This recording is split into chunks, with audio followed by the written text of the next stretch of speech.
Op de fiets voor koffie. Hallo. Zet ondertitels aan als je ze wilt zien. Vind je onze content leuk? Klik op de Thanks-knop om ons te steunen. Elke koffie helpt. Op de fiets voor koffie.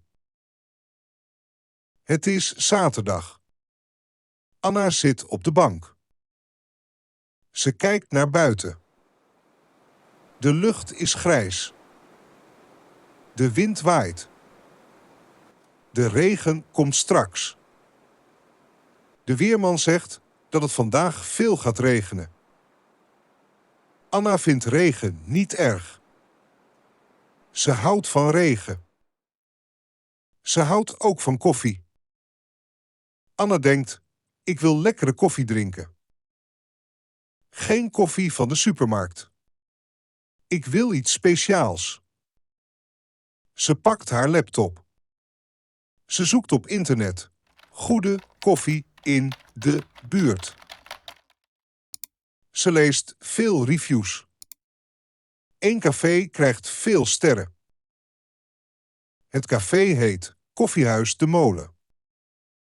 Het ligt in Utrecht in een kleine straat. Mensen zeggen, de koffie is heerlijk. Anna zegt, daar wil ik naartoe. Ze pakt haar regenjas. Ze zet haar fiets klaar. Ze doet haar helm op. Het begint een beetje te regenen. Maar dat is oké. Anna fietst door de stad. Ze ziet grachten, fietsen en mensen met paraplu's. De regen maakt de stad rustig. Alles is een beetje nat, maar ook mooi. Na 20 minuten komt Anna bij het café. Het is klein en gezellig. Buiten staat een bord. Verse koffie met liefde gemaakt. Anna gaat naar binnen. Het ruikt heerlijk. De geur van verse koffie vult de ruimte. Achter de bar staat een man. Hij draagt een schort. Welkom. Wil je koffie? Ja, graag. Maar ik wil iets bijzonders. Ik hou van koffie. Wat raad je aan? Leuk. Ik ben Tom. Ik hou ook van koffie. We hebben koffie uit Ethiopië, Colombia en Indonesië. Elke koffie smaakt anders. Wat is het verschil? De koffie uit Ethiopië is fruitig. Je proeft een beetje citroen. De koffie uit Colombia is zacht en zoet. De koffie uit Indonesië is sterk en een beetje kruidig. Ik wil de koffie uit Ethiopië proberen.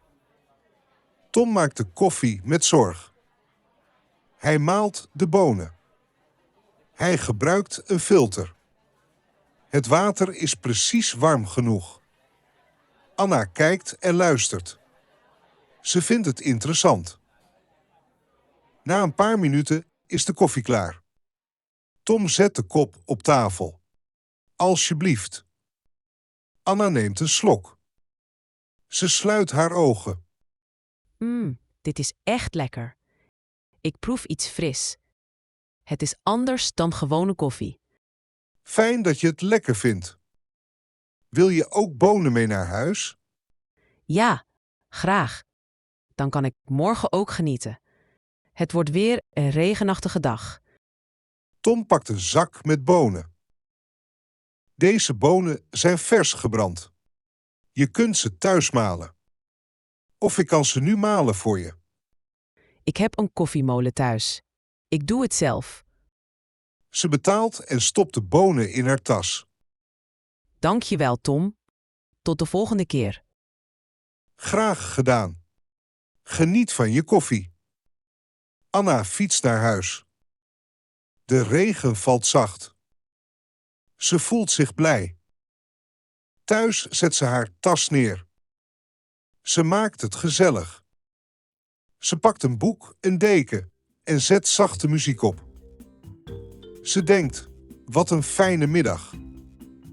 Morgen wordt ook mooi. Met regen, rust en goede koffie. En nu is het tijd voor een paar vragen. Kijk naar de eenvoudige test. Vraag nummer 1. Wat doet Anna als het gaat regenen? Ze gaat slapen. Ze gaat koffie drinken. Ze gaat naar het strand.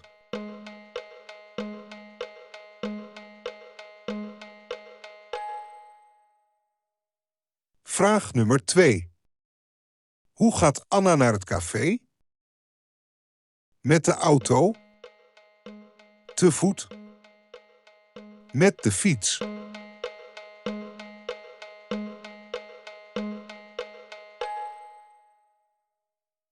Vraag nummer 3. Wat koopt Anna aan het einde? Een paraplu. Koffiebonen. Een boek.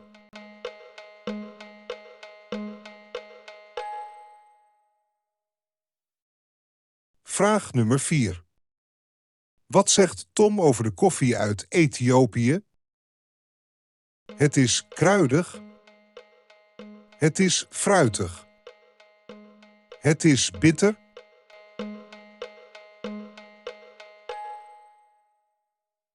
Waar of niet waar? Anna houdt niet van regen. Niet waar. Het café heet Koffiehuis de Molen. Waar? Tom is de barista in het café. Waar? Anna koopt koffie uit Colombia. Niet waar. Dat was het voor nu. Bedankt voor het kijken en tot de volgende keer. En geniet van je koffie.